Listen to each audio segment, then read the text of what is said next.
मैं सफाई की व्यवस्था को अगर देख लो आप, हमारे नगर निगम का काम क्षेत्र में जो काम आता है हमारा, तो अगर भट्ठा बिठाया तो पब्लिक हेल्थ ने बिठाया है। मैं तो स्पष्ट कह रहा हूँ, पैसे मुख्यमंत्री जी के यहाँ से आ नहीं रहे थे। मैंने ये कहा था अभी पैसा लगाने की हमें ज़रूरत नहीं है इसके ऊपर, इसको पाइपलाइन की जो है सफाई करा के इसका ठेका दे दो, प्लस 70 लाख रुपए 20 पार्षद हमारे हैं, 20 पार्षदों को वार्ड वाइज 70 लाख रुपए दे दो, क्योंकि कोरोना काल के अंदर पैसा तो आया नहीं, सारा पैसा जो है वैक्सीनेशन में लग गया कि ऐसा मेरे को। लेकिन मुझे अंदेशा इस बात का बिल्कुल भी नहीं था, मैं तो खुश था इस बात से कि 14 करोड़ रुपये की पाइपलाइन डल गई है हमारी, पैरेलल लाइन डल गई है, हमारा तो एक बूंद पानी रुकेगा ही नहीं। मुझे तो इस चीज़ का कन्फर्म था कि भाई 14 करोड़ रुपये की लागत से हमने पाइपलाइन जो हमारे अधिकारियों ने डलवाई है, मुझे पता तो लगे ना उसका फायदा मुझे क्या हुआ, वो तो हम डूब गए। तो 14 करोड़ रुपये हमारी मिट्टी हो गए, हमारे किस काम आए? ना पार्षदों के काम आए, ना हमारे काम है, ना हम कहीं लगा पाए। 70 लाख से एक वार्ड के अंदर कहीं ना कहीं हम काम तो करा पाते ना। अब पैरेलल लाइन में डलवा ली, और शहर के अंदर हम प्रतिनिधि होने के नाते लोगों की हमको बातें भी सुनने को मिल रही हैं कि वाकई इसमें को तो है नहीं, दो रहा है भाई, शहर में लोगों को नुकसान हुआ है, उसके जिम्मेदार तो हम ही हैं, और कौन है। गलती और थोड़ा सी मिसमैनेजमेंट में फ़र्क होता है। मिसमैनेजमेंट होने की वजह से पानी का बढ़ाव हुआ, क्योंकि पब्लिक हेल्थ के अधिकारी कोई भी काम नहीं कर रहे। ऐसा सारी सीवर जाम की समस्या, अगर ये टाइम पे काम करेंगे तो हमें कहने की जरूरत क्या है। एक बात बताओ, हमारी ये डिम्पल जैन हमारी बहन पार्षद थी, वो देखो इस्तीफा देके चली गई। तो मुझे बहुत गहरा दुख है इस बात का कि एक अधिकारी ने महिला को देखते हुए महिला के साथ बदतमीजी करी। हालांकि आप लोग के कार्यकाल को भी 7 साल हो चुके हैं हरियाणा में, 7 साल प्लस ही, लेकिन पानी अभी तक पहुंचा नहीं है कई जगह पे। मैं आपको एक फ़ोटो दिखाऊँ? जी, वक्त है देखने का आपके पास? दिखाई फ़ोटो आपको? जी, खाली इसमें मोटर वर्क बाकी रह गया है, जिससे शहर को पानी 24 घंटे मिलेगा। 1 महीने 2 महीने की दुविधा जरूर होगी, लेकिन वो जो है उसके बाद 24/7 पानी जनता को मिलेगा। ये हमने ब्रेकर बनाया है पानी के लिए। लास्ट दिन इसको रोक दिया जाएगा, फिर दोबारा हमारी डिग्गियाँ भर जाएंगी पानी की। जिन कुछ जैसे कैंप में भी कुछ ऐसी जगह है, पटेल नगर में कुछ ऐसी जगह जहाँ पानी आता ही नहीं है, मतलब लाइन है पर पानी आता ही नहीं है। उसको जो है अभी आगे जो 1 महीने 2 डेढ़ महीने के अंदर पानी पूरा भरपूर शहर वाले को मिलेगा। ये टेंडर 4.5 करोड़ की लागत से हमने लगवाया था, इससे हमारे को बड़ा फ़ायदा मिलने वाला है। अगले महीने 2 महीने के अंदर पानी की कमी नहीं होगी। नमस्कार, डिजिटल भूमि में मैं सौरभ आपका स्वागत करता हूं। जैसे कि आप सब जानते हैं कि पिछले कुछ दिनों से हम वार्ड जाके पार्षदों से मिल रहे हैं तथा जनता की आवाज़ हम अधिकारियों तक पहुंचा रहे हैं। तो इसी सिलसिले में आज हम मौजूद हैं रोहतक के senior deputy mayor Raju Sahgal ji के साथ। सबसे पहले तो आपका बहुत बहुत स्वागत है। नमस्कार भाई साहब, नमस्कार। तो राजू जी, जैसा कि आपको पता है कि आए दिनों में जब बारिश हुई थी और रोहतक जो था पूरा डूब चुका था, तो उसके चलते आप किसकी गलती मानते हैं? मैं गलती तो क्या कहूँगा कि हम खुद सरकार के प्रतिनिधि हैं। गलती और थोड़ा सी मिसमैनेजमेंट में फ़र्क होता है। जी, मिसमैनेजमेंट होने की वजह से पानी का बढ़ाव हुआ, क्योंकि मोटर चलनी चाहिए थी सुबह 6 बजे, मोटरें चली हैं 10 बजे। उस समय तक मोटर भी 1-2 हमारी जो है ख़राब मिली वहाँ पे, और पानी में डूबी हुई थी, और ये व्यवस्था थोड़ी सी ख़राब हो गई। इसकी वजह से अब बड़ी ज़्यादा जो है 188 mm की बरसात जो है एकदम से बड़ी स्पीडली पड़ी, और 13 घंटे लगातार पड़ी। लेकिन मैंने ये कहा था कि एक 14 करोड़ रुपए की लागत से झज्जर रोड से लेके ओल्ड बस स्टैंड से बूस्टर के अंदर पाइप पैरेलल लाइन डाली गई थी पानी के लिए। मैंने ये कहा था ये 14 करोड़ से कोरोना का समय था, पैसे मुख्यमंत्री जी के यहाँ से आ नहीं रहे थे। मैंने ये कहा था अभी पैसा लगाने की हमें ज़रूरत नहीं है इसके ऊपर, इसको पाइपलाइन की जो है सफाई करा के इसका ठेका दे दो, प्लस 70 लाख रुपए 20 पार्षद हमारे हैं, 20 पार्षदों को वार्ड वाइज 70 लाख रुपए दे दो, क्योंकि कोरोना काल के अंदर पैसा तो आया नहीं, सारा पैसा जो है वैक्सीनेशन में लग गया। तो देश के प्रधान सेवक ने 135 करोड़ लोगों को वैक्सीन लगवाया, और फ्री में लगवाया है, और सबसे पहले बनाया है। हमारे प्रदेश के मुख्यमंत्री ने, हमारे गृह मंत्री, स्वास्थ्य मंत्री जी ने, सबको, सभी पार्षदों ने, मेयरगणों ने, मंत्रियों ने, विधायकों ने, सभी ने मिल करके इतना बड़ा मुहिम को जो छेड़ा था वो अपने अमली जामा पहना दिया उसको 135 करोड़ लोगों को। अब तीसरी डोज भी आपको सामने बूस्टर डोज है वो भी लग रही है।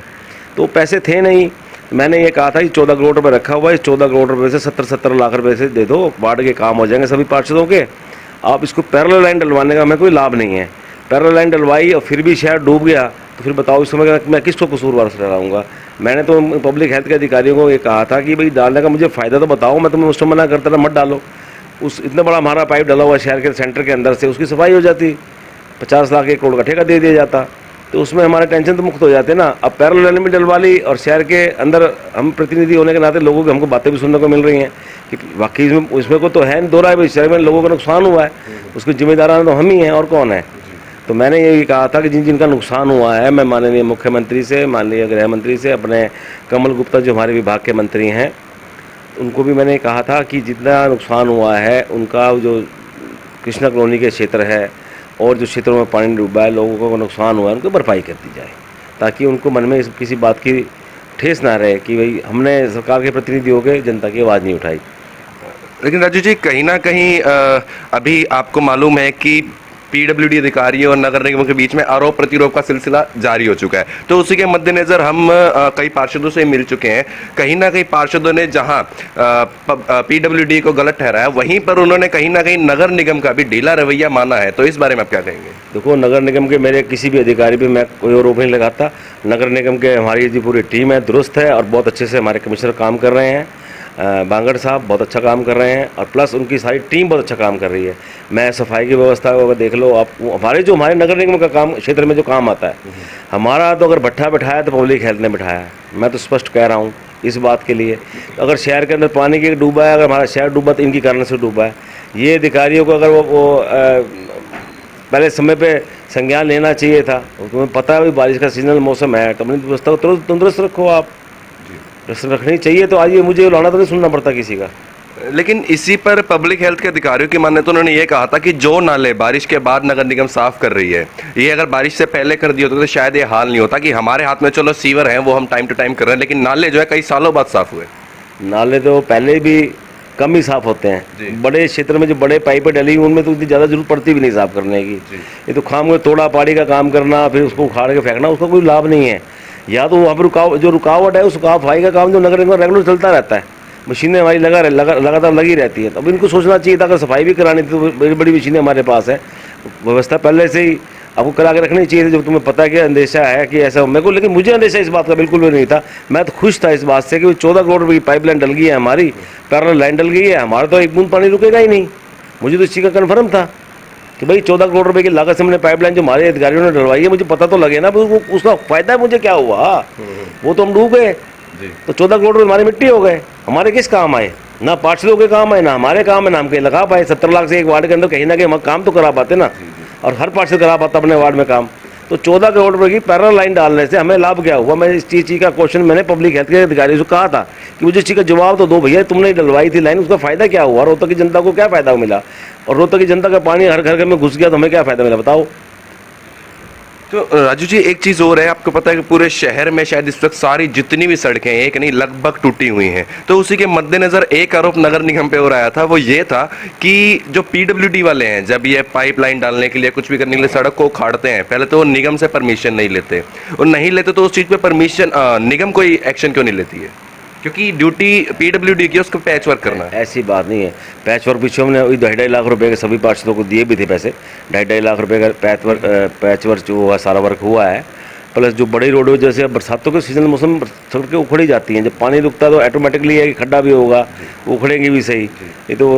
ये पहली बार तो हो नहीं रहा, लेकिन ये है कि उसका टाइम से समय से काम हो जाए, समय से उसका निवारण हो जाए तो ज़्यादा हमें खुशी होगी इस बात की। अधिकारी भी काम करें, नगर निगम भी काम करें, हम पार्षद भी काम करें, मेयरगण भी काम करें। हम तो समाज की सेवा के लिए बने हैं, हमें तो समाज की सेवा करनी है।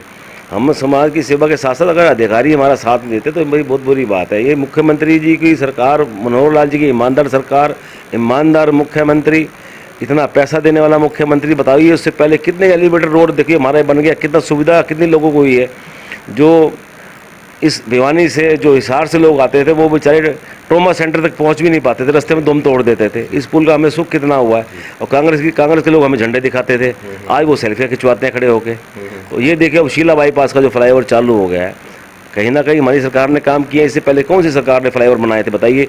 अब शीला बाईपास वाला मैं कल भी होके आया हूँ, इतना बढ़िया फ्लाईओवर बन गया है, चालू हो गया, लोगों को सुविधा मिल रही है, लोग आर पार 5 मिनट में कर रहे हैं, फाटक से निजात मिल गई है। तो ऐसे समय समय के ऊपर देखो, आज कितना बड़ा एशिया का सबसे बड़ा जो रेलवे ट्रैक का काम करवाया है, ऊपर रेलवे चल रही, नीचे गाड़ी चल रही, पहला काम ये है शहर के अंदर से।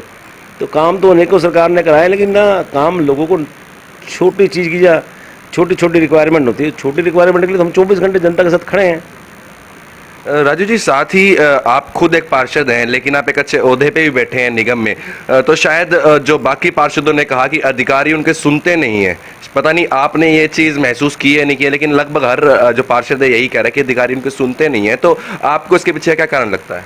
देखो जी, मैं नगर निगम के अधिकारियों के ऊपर कोई भी एलिगेशन नहीं लगाता। पब्लिक हेल्थ के पब्लिक हेल्थ के अधिकारी कोई भी काम नहीं कर रहे। ऐसा क्यों? सारी सीवर जाम की समस्या, अगर ये टाइम पे काम करेंगे तो हमें कहने की जरूरत क्या है। एक बात बताओ, हमारी ये डिम्पल जैन हमारी बहन पार्षद थी, वो देखो इस्तीफा देकर चली गई। तो मुझे बहुत गहरा दुख है इस बात का कि एक अधिकारी ने महिला को देखते हुए महिला के साथ बदतमीजी करी। तो मैं अपने पार्षद का समर्थन करता हूँ, डिम्पल जैन का, और किसी अधिकारी ने अगर उसको मिसबिहेव किया तो ये गलत बात है। तो ये ऐसा नहीं करना चाहिए। हमारे को अधिकारियों को और सभी मेंबर्स को मिलकर काम करना पड़ेगा। हम शहर की सेवा के लिए बनाया है, जनता ने हमारे को चुन करके भेजा है, तो आगे भी हम काम ही करेंगे। अगर तुम लोग काम हमारा अगर नहीं करोगे तो कौन काम करेगा। साथ ही राजू जी, चलते चलते एक लास्ट प्रश्न रहेगा कि पूरे शहर में इस वक्त लगभग बहुत सी जगहों पे पानी, पीने की पानी की समस्या बहुत है। कहीं पे गंदा पानी आ रहा है तो कहीं आ ही नहीं रहा है। हालांकि आप लोग के कार्यकाल को भी 7 साल हो चुके हैं हरियाणा में, 7 साल प्लस ही, लेकिन पानी अभी तक पहुंचा नहीं है कई जगह पे। मैं आपको एक फ़ोटो दिखाऊँ? जी वक्त है देखने का आपके पास? दिखाई फ़ोटो आपको एक? जी एक मैं आपको फ़ोटो दिखाता हूँ। ये लाडौत रोड के ऊपर हमने 4.5 करोड़ की लागत से हमने टेंडर दिया था।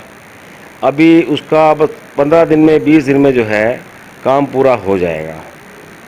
और उसमें हम जब नहर आती है, नहर के लास्ट दिन जो है हम उसको रोक देंगे, ताकि जैसे हमारे शहर के जितने भी वाटर स्टोरेज है, जी नहर आने के बाद एक बार फुल होती है, फिर नहरें बंद हो जाती हैं। अब हम लास्ट के दिन जो है नहर जैसे बंद होने वाली होती है उस दिन हम ब्रेक लगा देंगे उसके अंदर। तो ऐसा हमने ब्रेकर जो है लाडौत रोड के ऊपर 4.5 करोड़ का टेंडर हमने दिया था। उसमें मोटरें लगनी बाकी रह गई हैं, बाकी वो ऑलमोस्ट बन के तैयार हैं। मैं खुद देख के आया था, मौके पे भी गया था, मैं उसके उद्घाटन पे भी गया था। ये आप ये दिखा सकते हैं मीडिया के माध्यम से, मैं आपको ये दिखा सकता हूँ। आप इसे नोट कर लीजिए, देखिए आपके सामने है। ये हमने जो ब्रेक बनाया है इसका, ये देखिए आप, ये बन करके तैयार है। खाली इसमें मोटर वर्क बाकी रह गया है। इससे शहर को पानी 24 घंटे मिलेगा। 1 महीने 2 महीने की दुविधा जरूर होगी, लेकिन वो जो है उसके बाद 24/7 पानी जनता को मिलेगा। ये हमने ब्रेकर बनाया है पानी के लिए। लास्ट दिन इसको रोक दिया जाएगा, फिर दोबारा हमारी डिग्गियाँ भर जाएंगी पानी की। लेकिन राजू जी, साथ ही जिन कुछ जैसे कैंप में भी कुछ ऐसी जगह है, पटेल नगर में कुछ ऐसी जगह जहाँ पानी आता ही नहीं है, मतलब लाइन है पर पानी आता ही नहीं है। पानी की समस्या पूरे आज वर्ल्ड वाइड है जी पानी पीछे से भी कम है। जी लोग नो वेस्ट पानी, बिल्कुल पानी आज जल है तो कल है, जी ये बात आप समझ लीजिए। और हमको सोचना भी चाहिए, कम से कम पानी यूज़ करना चाहिए, कम से कम यूज़ भी कम करें। पीने का पदार्थ का पानी है उसको जो है अभी आगे जो 1 महीने 2-1.5 महीने के अंदर पानी पूरा भरपूर शहर वासियों को मिलेगा। ये टेंडर 4.5 करोड़ की लागत से हमने लगवाया था, इससे हमारे को बड़ा फ़ायदा मिलने वाला है। अगले महीने 2 महीने के अंदर पानी की कमी नहीं होगी। तो राजू जी, जो जो समस्याएं शहर में हैं इनका सॉल्यूशन क्या है? मतलब आप लोगों ने कुछ ना कुछ प्लान बनाया होगा, आप लोग की हाउस मीटिंग हुई थी शायद, जो अधूरी भी रह गई थी, पूरी नहीं हो पाई थी हालांकि। तो क्या सॉल्यूशन हो सकता है आपकी नज़र में? किस विषय का सोल्यूशन? पानी जल भराव है, पानी नहीं आ रहा है, इन सारी चीज़ों पे। ये वाह बताओ, ये समस्याएं। मैं तो पहली बार पार्षद बना हूँ। जी मेरे से पहले मेरे दादा पार्षद रह गए, मेरे चाचा इसी वार्ड से पार्षद रह गए, चेयरमैन भी रह गए, नगर पालिका का इंप्रूवमेंट डेस्क के चेयरमैन। 3 पीढ़ी से हमारे पास ये वार्ड है, तो 3 पीढ़ी से हम समस्या सुनते भी आ रहे हैं और हल भी करते आ रहे हैं। ये तो कहते रघुपति री सदा चली आई, प्राण जाए पर वचन न जाए। इसलिए हमारा तो यही वचन है, जनता के साथ हम 24 घंटे खड़े हैं आपके साथ और काम भी करा रहे हैं। काम का प्रोसेस जो धीरे धीरे होगा। अब कोई समस्या आज खड्डा हो गया, अब उसको मैं कहूँगा, मैं कंप्लेंट भेजूंगा, कमेटी वाले इम्प्लीमेंट होगी, इम्प्लीमेंट होने के बाद PWD में जाएगी, वहाँ से फिर वापस आएगी, फिर वो आगे खड्डा भरा जाएगा। तो ये सरकारी काम जो होते हैं तो तरीके से करे जाते हैं। अब ये तो है नहीं कि आपने फ़ोन किया खड्डा भर गया, लेकिन काम करा भी रहे हैं और सभी काम करा रहे हैं। आगे अब सावन मास के भोले की शिवरात्रि जो आने वाली है आपके बीच में, और सावन मास के पहले सोमवार की मैं रोहतक की जनता को बहुत बहुत बधाई देता हूँ। साथ ही आपसे एक आग्रह हमारा भी रहेगा कि शहर भर का भी और आपके वार्ड के लिए भी कि इस वक्त सड़कों में बहुत से गड्ढे हैं जिन्हें अगर कोशिश करके जल्द से जल्द भरवा दिया जाए, क्योंकि जो 2 व्हीलर होते हैं उनका बैलेंस बिगड़ जाता है, जिसके चलते कोई बड़ी दुर्घटना हो सकती है। और ये हम आपसे नहीं, सभी जिनसे भी मिल रहे हैं सभी से आग्रह कर रहे हैं। पत्रकार साथी, दिल के खड्डे भरिए, रोड के खड्डे तो हम भर देंगे, दिल के खड्डे भरिए। ये हिंदू राष्ट्र बनाने का जो सपना हमारा है, जिस हिंदू राष्ट्र का हम सपना देख रहे हैं, वो सभी को एक करने का सपना है। जो हिंदुस्तान में खाता है, कमाता है, GST भरता है, वो हिंदुस्तान का नागरिक है। हिंदू राष्ट्र का मीनिंग ये नहीं हम किसी धर्म के खिलाफ है, हम सबको सामूहिक साथ लेके चलना चाहते हैं। हर अंतिम व्यक्ति तक हमारी सरकार को काम करना चाहती है। अब हर चीज़ मुख्यमंत्री जी ने ऑनलाइन कर दी है, चाहे वो राशन कार्ड है, चाहे वो आधार कार्ड है, चाहे वो विधवा पेंशन है, चाहे विकलांग पेंशन है। अब 60 साल के होते ही आपकी पेंशन बन जाएगी, 1 सैनिक और पेंशन आपकी बन जाएगी। वोट बनवाने के लिए BLO आया नहीं, वोट आप ऐसे बनवा लेना। 18 साल का जो बच्चा लड़का होगा चाहे लड़की होगी, ऑटोमेटिक सरकार उसका वोट बना जाएगी। तो ऐसे काम सरकार ने जो किए हैं ऑनलाइन सिस्टम से, हमारे मुख्यमंत्री ने कितने स्किल के कार्यक्रम देखो आप, कितने मुख्यमंत्री जी चला रहे हैं। लड़कियों की सिलाई मशीनों के केंद्र हैं, ऑटोमोबाइल्स के केंद्र हैं। अब पट्टी कल्याण में हमारा किसान का कितना बड़ा केंद्र भी खुला है। पट्टी कल्याण के अंदर जाके देखिए, उसमें ऑर्गेनिक खेती करनी सिखाई गई है। एक शिमला मिर्च 1 एकड़ के अंदर 25-25 लाख रुपए की शिमला मिर्च हो रही है 1 एकड़ में। तो ये बहुत बड़ी चीज़ें हैं, मशरूम हो रहा है। और ऐसी चीज़ें स्किल डेवलपमेंट की जो किसान की हैं, चाहे सिलाई की हैं, चाहे ऑटोमोबाइल, क्योंकि आत्मनिर्भर भारत के ऊपर तभी आप सर्वाइव कर सकते हैं जब खुद अंदर चेतना जागेगी, आदमी खुद कमाने की सोच हो जाएगी। सरकार भी कितनी नौकरियां देगी, 1 लाख से ज़्यादा मुख्यमंत्री नौकरियां लगवा चुके हैं। और आपको ये तो कोई कहने वाला नहीं आया आज तक पूरे हरियाणा में भाई कोई इसने 1 रुपया देकर नौकरी लगाओ हमारा बंदा। तो मुझे आप बताइए, मैं मीडिया के माध्यम से पूछना चाहता हूँ, कोई व्यक्ति हरियाणा में ये कहे कि हमारे को 10 लाख दे के 5 लाख दे के नौकरी लगी है उस बच्चे की। लेकिन मेरे पास तो 10 बंदे लोग रोज़ ही आते हैं, भाई साहब मैं तो वहाँ लग गया, मैं वहाँ लग गया, मैं पुलिस में लग गया, मैं किसी और चीज़ में डिपार्टमेंट लग गया, मेडिकल में लग गया। तो यहाँ पर तो जो है स्पष्ट है कि सबका साथ, सबका विकास और सबका विश्वास की सरकार है। मनोहर लाल जी की सरकार है, बिल्कुल ट्रांसपेरेंसी तरीके से सरकार चलाते हैं।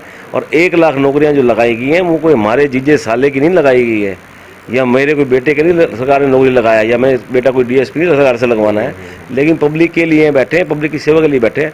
जो बच्चा पढ़ लिख करके आगे आएगा वो नौकरी पाएगा। सिंपल सा थ्योरी है। लोगों का पढ़ाई से विश्वास उठ गया पिछली सरकारों के अंदर। ट्यूशन सेंटर बंद हो गए थे क्योंकि पर्ची खर्ची का ज़माना था। अब पर्ची खर्ची का ज़माना ख़त्म हो गया है, सारे ट्यूशन सेंटर भी खुल गए हैं, लोग बच्चों को पढ़ा भी रहे हैं। जो बच्चा एजुकेशन लेगा, पढ़ लिख कर आगे आएगा।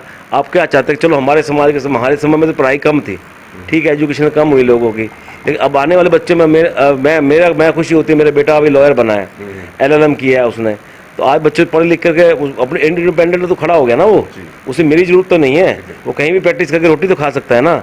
इसलिए पढ़ाई लिखाई पे लोगों को विश्वास इसलिए हो गया है कि अपना आत्मनिर्भर भारत जब बनेगा जब आप खुद स्वयं आगे आओगे और देश के प्रति, देश हमें देता है सब कुछ, हम भी देश को कुछ देना सीखें, तो तब आप सीख पाओगे जब कुछ आप आगे करोगे।